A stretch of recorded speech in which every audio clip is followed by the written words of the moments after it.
Will Michael Olise become the first signing of the new INEOS era? Mason Greenwood transfer blocked, and Erik ten Hag has spoken to the press ahead of our game against Crystal Palace on Monday. These are some of the topics we will be discussing on this evening's show.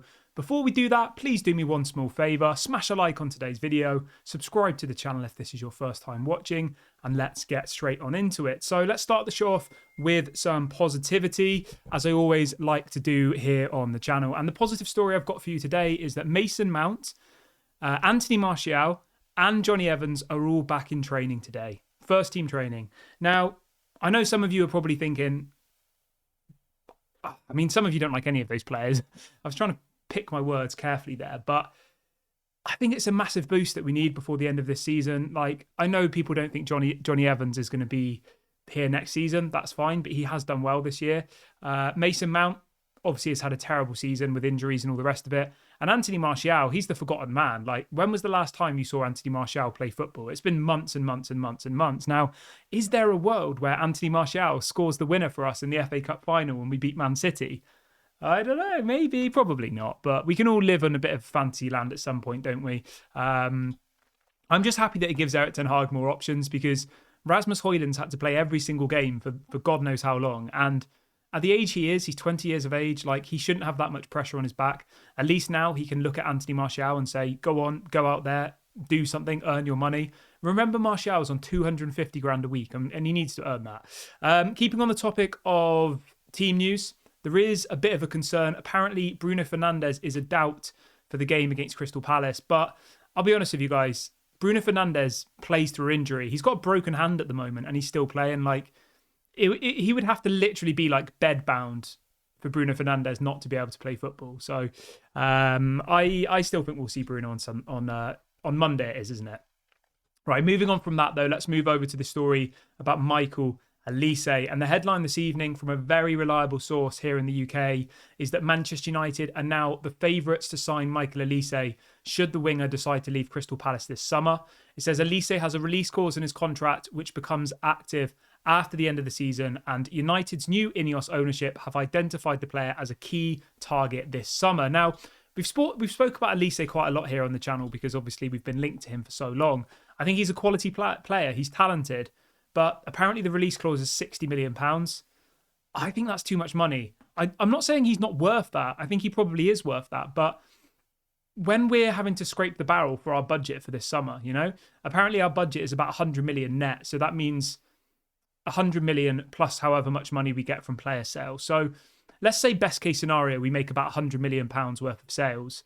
We'll have 200 million total budget, 100 million net, plus 100 million in sales. So if we were to get Olise, that would be a third of our budget gone. And this is, wishful thinking. We might not even be able to spend 200 million. We might not be able to sell 100 million pounds worth of players. Like, that's a lot of money for Manchester United. I know other teams are able to raise funds in the window, but knowing us, we'll probably let Casemiro go for 10 million. Eriksen will go for 1 million. Lindelof will probably go for 8 million. Those are the types of money that Manchester United of old would do. Now, this summer is going to be the biggest test for INEOS. It's going to be the biggest audition to prove to the Manchester United fans that they're running the club differently. Because if we can actually generate some money this summer, which we should be able to do, it could be one of the craziest summers in my lifetime, I think, by way of ingoings and outgoings.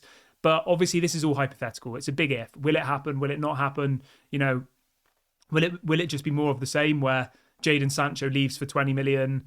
Mason Greenwood leaves for 5 million, like it would have been under the Glazers. I hope that isn't the case, and I hope that INEOS are better. I think they will be, but obviously it's impossible to say.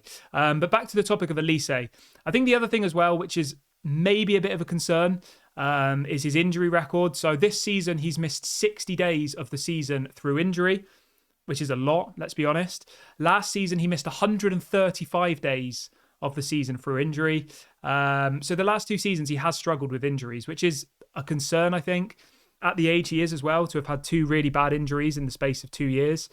Now, maybe that's in the past. Maybe that won't happen again. But, if we were to have another injury-prone player at our club, it would be a disaster for me personally. But, yeah, let me know what you guys think. £60 million is how much Crystal Palace value him at. That's what the release clause is.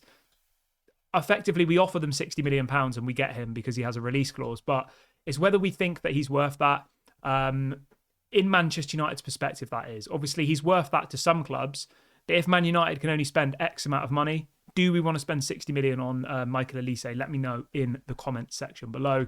My final thought on that is, if Jadon Sancho goes, Pellistri goes, maybe Amad Diallo goes, Mason Greenwood goes, that's 4 wingers.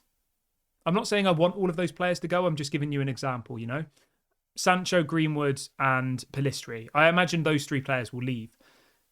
You do need to bring in another winger then. So it does kind of make sense, because if you let those 3 players go, you've got to bring in some sort of replacement. And Michael Olise would be a good replacement. So we have to wait and see what happens. I think I'm just in the mindset where, I can only look at the recent transfer windows and look at how bad we have been at selling players. And I'm just still in that kind of horror mode where I expect to find out that, we've let, I don't know, Sancho go for 15 million or something. Hopefully that doesn't happen, but that's how I feel at the moment.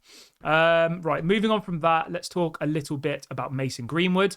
So the story this evening is that apparently Juventus have concrete interest in Mason Greenwood, but will not pay Manchester United's 50 million euros asking price. So about 40 million pounds Manchester United want. And I think that this could actually be almost blocking Mason Greenwood moving on from Manchester United. They value him highly, but don't seem to be willing to bring him back.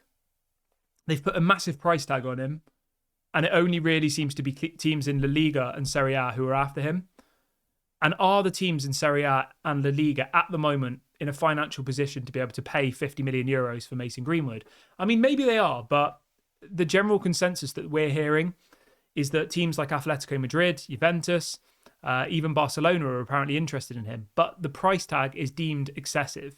And that's where I go back to the point I just made, where, if I asked you how much is Mason Greenwood worth, some people in the fan base would say, I think he's worth 80 million. That's maybe a little bit extreme, but I would say he's worth 30 to 40 million, realistically. If we paid 85 million pounds for Anthony, Mason Greenwood's worth at least half of that, probably more, realistically. But obviously you do have to consider everything that's happened off the pitch and, what effect that had to his brand and all the rest of it, and sponsorship deals and things. It has had a negative impact on him as a footballer and as an asset for a football club, and there's always that worry that how is the public gonna, you know what I mean, guys? It's like I'm not even giving my opinion on it. I'm just stating a fact. The stuff that happened with Mason Greenwood weakened his value as a player and weakened his value as an asset for Manchester United. So yeah, 50 million euros.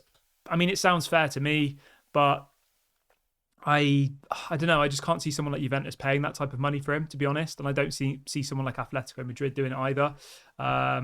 Maybe I'm wrong. Is there a world where Mason Greenwood comes back? From what we're hearing, INEOS are kind of stuck on that price. They want that type of money. And if they don't get the money they want, then maybe there's a world where they loan him out and bring him back next season. He's got 2 years left of his contract. They've just extended his contract by 1 year. They've triggered the extension. So maybe there is a world where Mason Greenwood does come back to Manchester United further down the line. But I only think that will happen if Man United can't get the money they need for him this season, which is reportedly 50 million euros.